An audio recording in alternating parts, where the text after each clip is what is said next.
Hey, you guys. I didn't know we was recording. Hello. So, anyway, what's going on? All right, what's happening with us right now? This is a Sunday, and it's a long shot. Long shot meaning I don't know what we trying to do gonna work. But basically, what it is we're going to Central Mall, and I'm applying for this other credit card. Now you say, well, Mark, you got 4-5 credit cards right now. Why you getting this other one? Well, this other one start giving us a deal for expats that still remaining here in Thailand. So they start giving us a deal. All right. And it's a one card, but it's a deal, meaning this. They're not charging, in this particular card, they say they're not charging us no interest for our payments. Now, usually, all our credit cards that we have now, after a certain grace period, like 30 days, a 16% interest. Sometimes if you don't pay it on time, it could be a 20%. With this one particular card, they're not charging us any interest for making minimum payments. And I need a card that I can make minimum payments on, because all my cards now, well, I don't ever see the statement that comes from BlackRock, but all the cards I got now, it's always paid off at one time, at the end of the month. It's never no partial payment type shit.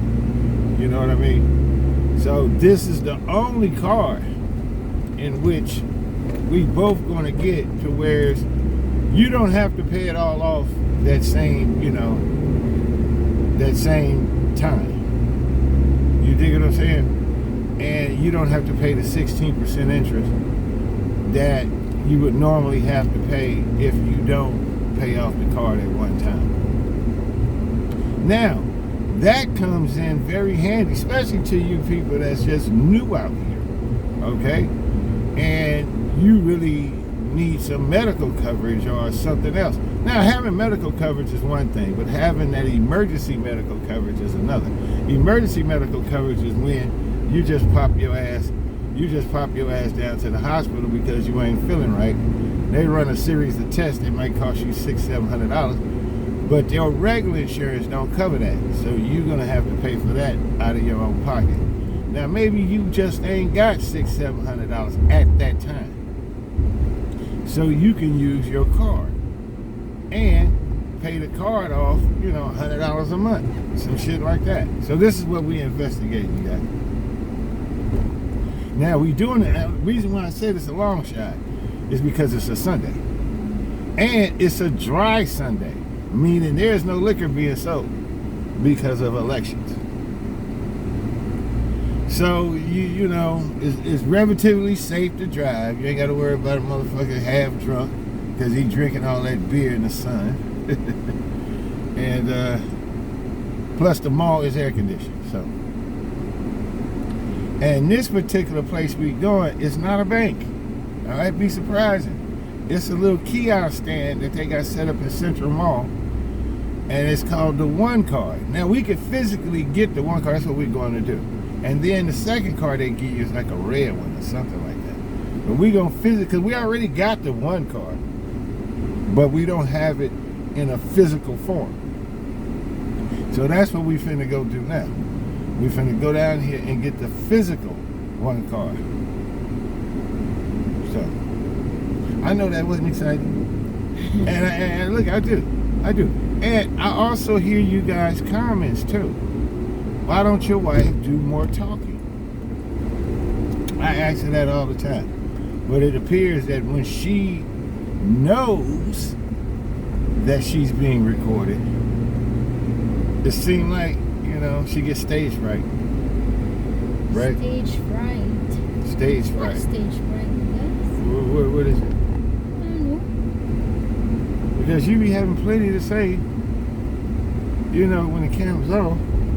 When the camera's on, it seems like they said they're looking at, somebody who's wearing shades and look like a zombie. They don't even think it's you. I tell them, she's a real person. It's not a dummy. You know? Seriously, it's not, you know? And they be thinking I just dressed up some mannequin, put over there and put glasses on. Because you never say nothing. You say what? See what I'm saying? They said. You just say it on camera. You said it to me. Yeah. That's the difference. We have an audience now. So, you know. But I guess sometimes you can have so much fun and amusement just, you know, riding. You know, and you lose all sense of time and you're in Wonderland. And I kept telling my wife, like, years ago, I said, you know, Ben bought a truck. You know, she wouldn't let me buy nothing new. Buy what together? But the thing about it is, the thing about it is, the reason why I'm saying it that way is because, you know, and I want to get honest, but I can't because it'll draw some controversy. But when you with, because I'm saying this from example of my mother and her side of the family as to wit when she met my father. All right, my grandmama, they came from Louisiana and built houses. When my mother's side of the family came from Georgia and stayed in the projects. You see what I'm saying? So it was two different kind of aspects. And so what occurred was my wife was under that same kind of aspect that my mother was. Basically, you know, I'm not buying nothing new just in case it's an emergency. But only time we had emergencies was coming from the Americans or coming from the Philippines. Those was the emergencies. And I had to, you know, sometimes you have to really talk to your mate and say, look at here, we don't have time to take care of everybody else when we are senior citizens ourselves. So about us saving money to be giving it, that we can't do that anymore. We're senior already, guys. You know, we're senior citizens. So all our money we have or we make or we accumulate has to go for our old age because it gets more expensive when you get older.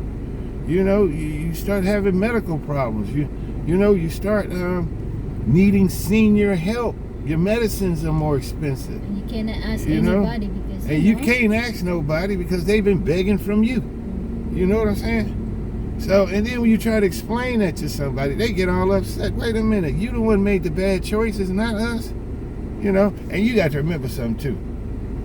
Like on my wife's side of the family, she got 2 brothers and a sister, and they only, you know, like 2-3 years apart. And it's like, what the fuck they expect? You know, look, y'all got to get up off y'all asses and do something. But this is what they will claim. Now listen to this, because black people do the same shit, and our people do the same shit. They will put this one big gigantic label called poor. That's right. That covers everything. That covers your ignorance. That covers your ambition. That covers your drive. That covers everything you needed to succeed. All you had to do is say, I'm poor. That's it. Then after that, you can steal from people that got more money than you because your excuse is you're poor. And you don't have to learn shit because your excuse is what? You're poor. And they'll use that as a blanket excuse not to have ambition, not to learn, not to save. They'll use poor as a reason why they begging for from total strangers. You know, I know some of you guys out there, some of my partners and my men, you niggas will feel very uncomfortable asking another nigga for some money. Now y'all know damn well y'all would. You understand? Y'all rather rob a motherfucking bank before you go ask somebody for some money. But it's not like that. It's not like Asians. You know, it depends. You know, it's certain Asians, yeah, like Koreans and Japans. But the other ones, the Philippines and the Thais, nigga, they have no problem no pride asking you for some money. No pride. And see, what kills me is this. You know, like when you see white people asking you for money. Now, that kills the shit out of me. How you know, you're a white man. You were born with all the privileges that white society had to give you. And you got the nerve to ask a former slave, a person with no country, for some money. Yeah, it happens with my husband. You know what I'm saying? How you bring your mouth to do that? And then I point this out to her family. I said, you know, the Philippines had their own country. Black Americans never had their own country. We could never, you know, say we going home, you know, and I can build some shit and I can go home. Man, I lost damn near $1 million contract. Everything was all settled. This is when, you know, I had started my rideshare company. It was called Designated Driver. But anyway, I was about to do this little deal with Lyft. And everything was settled. You know, it was just a formality for me to come down and sign the contracts. As soon as I got down to sign the contracts, they seen I was black. Then all of a sudden, the conditions changed. Deal is off. The deal was off. And it's not because my numbers was off. It's not because of my vocabulary skills was off. No. It was because of something I couldn't personally change. And that was the color of my skin. And then I get so upset at my wife for using the excuse of being poor, and you got your own country. That means the only thing that'll stop you from being poor is the way you talk. You know, like you can change your vocabulary and you'll be accepted. But if you too lazy and too refuse to do that, then of course you're gonna stay poor. You know, I would always say, you know something, boy, if I was a white man, I'd be 10 times richer than what the fuck I was. I swear, you know what I mean? Because some obstacles, and that's including, you know, some obstacles you can't overcome. Being poor, you can overcome. But I can't overcome the color of my skin. And you know, some people be trying that shit. They use the skin whitening and all of this to try to, you know, to loosen up. You dig what I'm saying? But for me, you know, so it was an inhibitor. So when I see people who have the privilege of their own country claiming to be poor, I just look at them because they lazy as fuck. You're a lazy motherfucker. That's the only thing that'll stop a Filipino from being rich in the Philippines. Because you got too many examples. You got too many examples. You got newscasters. Now we all know, now look, just tell the truth. We all know that Philippines are very good imitators. Talking like this. When you see them on Filipino Got Talent, nigga, they singing every nigga song word for word and sound just like the motherfucker. You hear me? So when you have all these examples of how to talk, how to address yourself, and you still refuse, but you want to beg somebody for money, and the only thing that's wrong with you is you refuse to sound like the newscaster that you would see on TV, but you'd rather sound like Whitney Houston. I don't get it. So I have no sympathy, you know, coming from slaves. I really have no sympathy, you know. So that's my little rant